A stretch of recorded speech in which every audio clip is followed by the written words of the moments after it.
Assalomu alaykum. O'ng qo'lini o'ynatib, taomga mehr berib pishiradigan obunachilarim.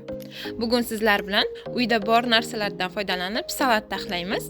Salatimizga sabzi, karam, pomidor, bodring, chesnok kerak bo'ladi. Qani, boshladik. Sabzilarimizni sabzi chimchim qiladigan qirg'ichdan o'tkazib oldim. Ustiga chesnok to'g'rab olamiz.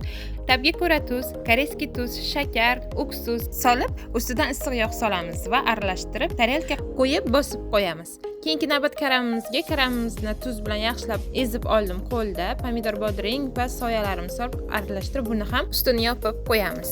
Obedimiz uchun mastava taxlayotganda mastavani guruchini yog'da qovurib oldim. Shu oddiy ovqatni ham tayyorlanishini ko'rsatibdi deb o'ylamang. Shu usuldan foydalansangiz, keyingi mastavalaringizni isitishingizda ham juda ham qulay ekan.